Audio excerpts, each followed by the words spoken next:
Hello everyone, welcome to Gyan Vidya Academy. I am Sweksha Dikshit and today we are going to learn about Golgi apparatus.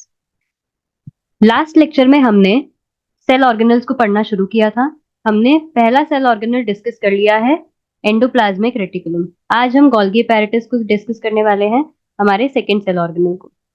चलिए शुरू करते हैं। Golgi apparatus discover किया था Camillo Golgi नाम के scientist ने। कैमिलो गोल्गी के नाम पे ही गोल्गी apparatus का नाम बना है।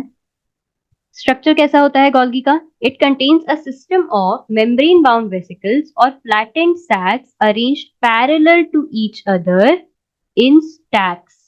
ठीक है, क्या स्ट्रक्चर होता है? फ्लैटेंड सैक्स होते हैं जो कि एक दूसरे के पैरेलली अरेंज्ड होते हैं इन स्टैक्स। स्टैक मतलब एक के ऊपर एक, पाइल की तरह अरेंज्ड होते हैं। ठीक है, और हर एक स्टैक को हम क्या बोलते हैं? सिस्टर्न बोलते हैं। हर एक स्टैक को हम बोलते हैं cistern. Golgi has two faces, cis face and trans face.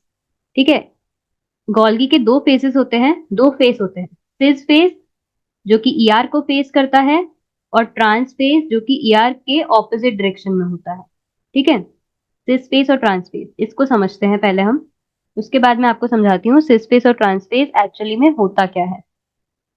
देखो, यहाँ पे न्यूक्लियस है।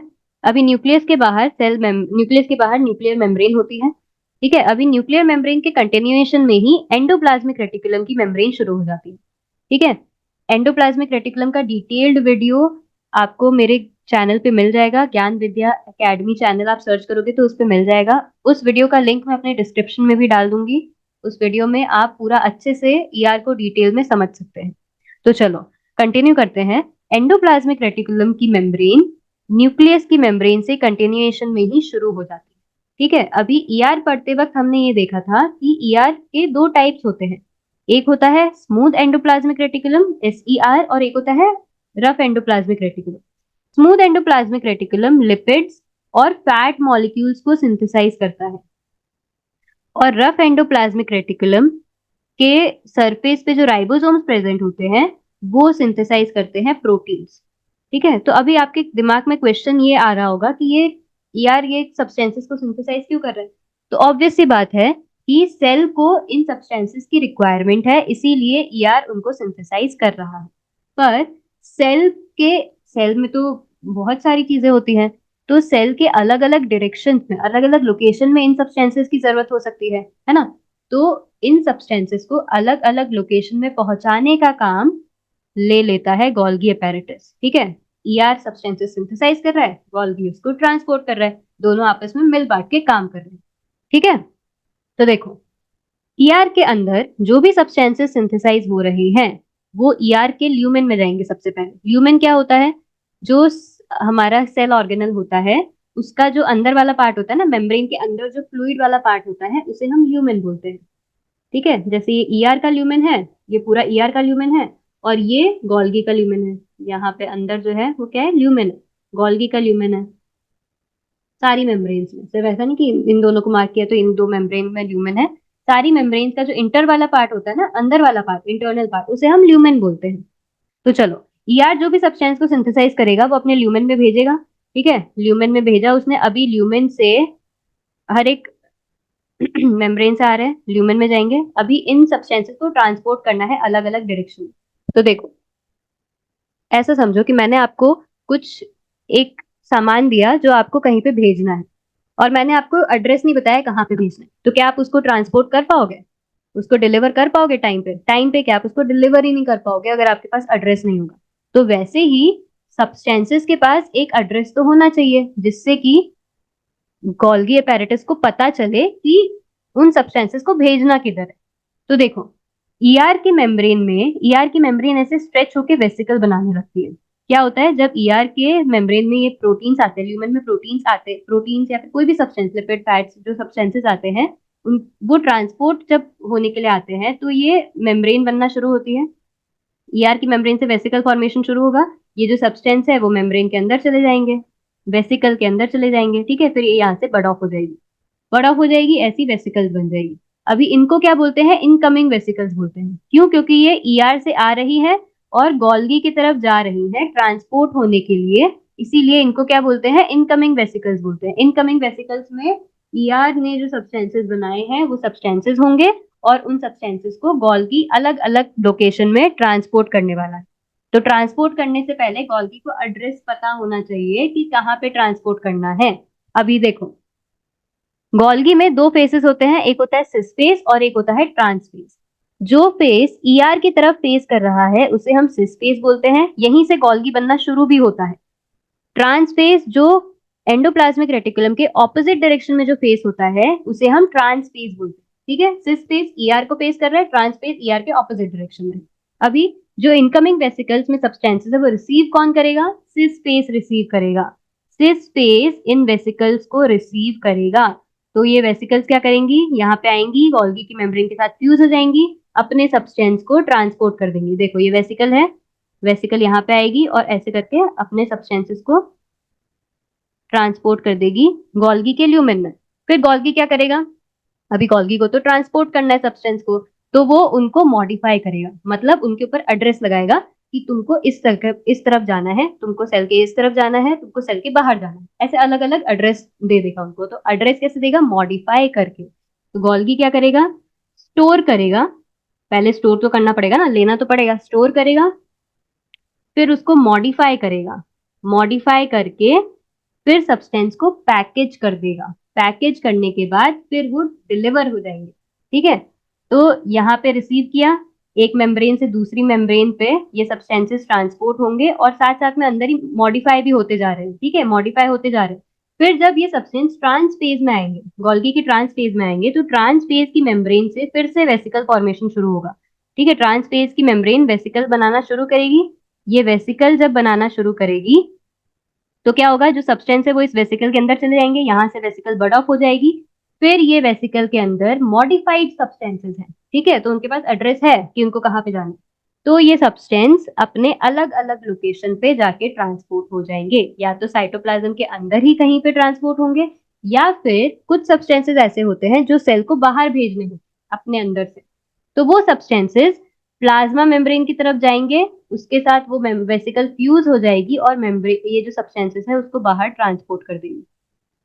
ठीक है, I hope this is clear. मैं एक बार ओवरऑल रिपीट कर देती हूँ मैंने क्या बोला। देखो, ईआर के अंदर, ईआर में जो सब्सटेंसेस बन रहे हैं वो सब्सटेंसेस ईआर के ल्यूमेन के अंदर जाएंगे, ईआर के ल्यूमेन के अंदर जाके फिर ईआर की मेम्ब्रेन से वेसिकल फॉर्मेशन शुरू होगा। उस वेसिकल के अंदर ये सब्सटेंसेस पैक हो जाएंगे। ठीक है, फिर वो पैक हो गए, उसके बाद ये जो इनकमिंग वेसिकल है वो कहाँ पे जाएगी, cis face of Golgi, Golgi के सिस फेस में जाएगी, वहां पे ट्रांसपोर्ट कर देगी। फिर सिस फेस क्या करेगा, एक सिस्टर्ने से इंडिविजुअल सिस्टर्न, देखो ये पूरा सिस्टर्न है, एक स्टैक जो है वो पूरा सिस्टर्न है और इंडिविजुअल को सिस्टर्न नहीं बोलते हैं। तो एक सिस्टर्न से दूसरे सिस्टर्न पे वो मेम्ब्रेन जाएगा, वो सब्सटेंस ट्रांसपोर्ट होगा, साथ साथ में अंदर क्या हो रहा है, मॉडिफिकेशन भी होता जा रहा है, मॉडिफिकेशन हो रहा है, पैकेजिंग हो रही है। फिर जब वो सब्सटेंस ट्रांस फेज पे आएगा तो ट्रांस फेज में वेसिकल फॉर्म होना शुरू होगी, वेसिकल के अंदर वो सब्सटेंस ट्रांस चला जाएगा, पैक हो जाएगा, फिर ये वेसिकल जो है अपने अलग साइटोप्लाज्म के अलग अलग लोकेशन पे जाएगी और वहां पे जाके ट्रांसपोर्ट हो जाएगी। ठीक है, I hope this is clear to you. आगे बढ़ते हैं हम। देखो, ये गोल्गी अपैरेटस का स्ट्रक्चर दिया हुआ है, 2D और 3D स्ट्रक्चर दोनों दिए हुए हैं। गोल्गी अपैरेटस को हम गोल्गी बॉडी भी बोलते हैं और गोल्गी कॉम्प्लेक्स के नाम से भी जानते हैं। ठीक है, तो ये इनकमिंग वेसिकल्स हैं, ये कहाँ से आ रही हैं, ईआर की तरफ से आ रही हैं। ठीक है, ये फ्लैटेंड सैक्स है जो एक दूसरे के पैरेलली अरेंज्ड हैं। इंडिविजुअल जो मेम्ब्रेन है उसको क्या बोलेंगे, सिस्टर्ने बोलेंगे, स्टैक को क्या बोलेंगे, सिस्टर्न बोलेंगे, सिस्टर्न बोलेंगे।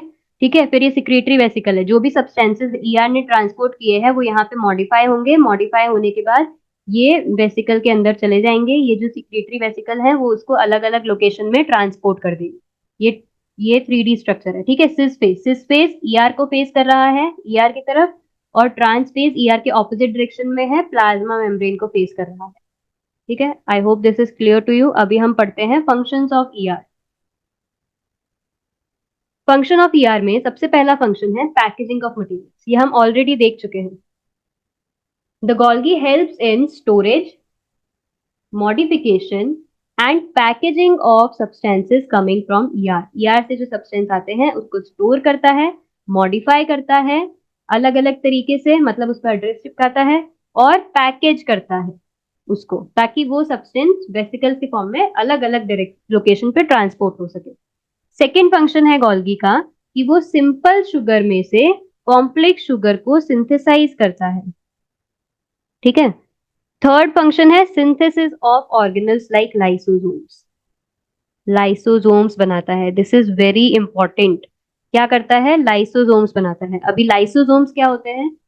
लाइसोसोम्स एक ऑर्गेनल है, गोल्गी के बाद हम लाइसोसोम्स के बारे में पढ़ने वाले हैं। लाइसोसोम्स एक ऑर्गेनल होता है, किस शेप का होता है? वेसिकल के फॉर्म में होता है, ऐसे बैग्स होते हैं और उसके अंदर डाइजेस्टिव एंजाइम्स होते हैं। क्या होते हैं? Strong digestive enzymes, very strong digestive enzymes, very strong digestive enzymes. Lysosome क्या है? लाइसोसोम एक वेसिकल है जिसके अंदर बहुत ही ज्यादा स्ट्रॉन्ग डाइजेस्टिव एंजाइम होते हैं। ठीक है, तो ये लाइसोसोम का सिंथेसिस गोल्गी करता है। कैसे करता है? देखो,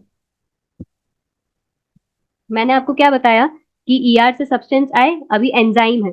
ये चीज याद रखना आप लोग कि एंजाइम क्या होते हैं? Enzyme is equals to protein. ठीक है, एंजाइम क्या होते हैं? प्रोटीन्स ही होते हैं। प्रोटीन कौन बनाता है? प्रोटीन सिंथेसाइज कौन करता है? रफ एंडोप्लाज्मिक रेटिकुलम करता है। आरईआर प्रोटीन सिंथेसिस कर रहा है। ठीक है, अभी मैंने क्या बताया? लाइसोसोम्स वेसिकल्स हैं, बैग्स हैं जिसके अंदर स्ट्रॉन्ग डाइजेस्टिव एंजाइम्स होते हैं, मतलब प्रोटीन्स हैं, है ना। एक बैग है जिसके अंदर बहुत ही ज्यादा स्ट्रॉन्ग एंजाइम्स है, प्रोटीन्स है। ठीक है, तो ये बनते कैसे हैं? मैंने क्या बताया? ईआर के अंदर कोई सब्सटेंस होगा, कोई सब्सटेंस ईआर के ऊपर बनेगा, ईआर के अंदर प्रोटीन्स बन रहे हैं। ठीक है, ये प्रोटीन्स जो हैं वो बन के कहाँ पे जाएंगे? अंदर जाएंगे ल्यूमेन में। ल्यूमेन में जाके फिर यहाँ से वेसिकल फॉर्मेशन होगी, वेसिकल के अंदर पैक हो जाएंगे। फिर वेसिकल के अंदर पैक होके सिस स्पेस में जाएंगे, सिस स्पेस में जाके फ्यूज हो जाएंगे, गोल्गी के सिस स्पेस में जाके फ्यूज हो जाएंगे। यहाँ पे वो मॉडिफाई होने लगेंगे। ठीक है, मॉडिफाई होने लगेंगे। अभी ट्रांस स्पेस से जो वेसिकल्स बन रही हैं, बहुत सारी वेसिकल्स बनेंगी, अलग अलग टाइप के सब्सटेंसेस होंगे उस वेसिकल के अंदर। तो कुछ वेसिकल्स ऐसी होंगी जिसके अंदर क्या होगा? स्ट्रॉन्ग डाइजेस्टिव एंजाइम्स होंगी।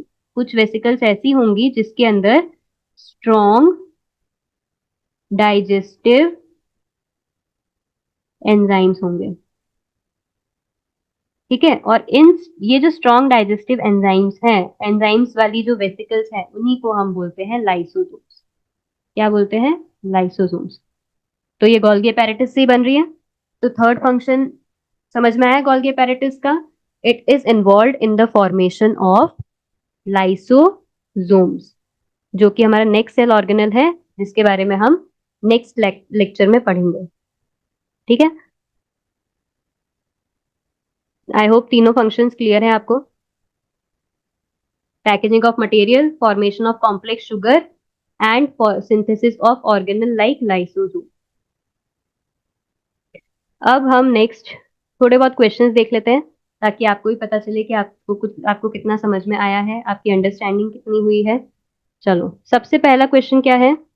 The cell organelle involve in forming complex sugar from simple sugar are. अब भी हमने देखा सिंपल शुगर से कॉम्प्लेक्स शुगर कौन बनाता है? गोल्गी apparatus बनाता है। Besides giving out secretory vesicles बनाने के अलावा Golgi apparatus is also concern with the formation of. Secretory vesicle बनाने के अलावा गोल्गी apparatus और किस चीज के फॉर्मेशन में इन्वॉल्व होता है? Nucleus, plastid, lysosomes. न्यूक्लियस तो नहीं, हमने ऐसा पढ़ा ही नहीं। प्लास्टिड भी नहीं पढ़ा। आंसर क्या होगा? Lysosomes. Lysosomes are vesicles containing strong digestive enzymes। ठीक है, थर्ड क्या है? Golgi apparatus is absent in. अभी गोल्गी apparatus एक सेल ऑर्गेनल है, मेम्ब्रेन बाउंड। ठीक है, तो वो किस कैसे सेल्स में प्रेजेंट होगा? यूकैरियोटिक सेल्स में प्रेजेंट होगा। ठीक है, प्रोकैरियोटिक सेल्स में एब्सेंट होगा। तो हाइयर प्लांट्स यूकैरियोटिक होते हैं, हाँ बिल्कुल होते हैं। ईस्ट यूकैरियोटिक होता है, यस। ईस्ट एक यूनिसेल्युलर फंगस है जो कि यूकैरियोटिक होता है। सारे फंगाई यूकैरियोटिक होते हैं, ईस्ट भी एक फंगा है तो वो भी यूकैरियोटिक होगा। बैक्टीरिया और ब्लू ग्रेन एल्गी ये दोनों prokaryotic.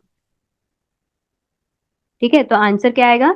C, bacteria and blue green algae, क्योंकि ये प्रोकैरियोटिक सेल्स हैं इसीलिए इनमें गोल्गी अपैरेटस एब्सेंट होगा। आई होप आज की क्लास आपको क्लियर है। कुछ भी डाउट हो you can comment in the comment section and I will definitely reply. Thank you so much.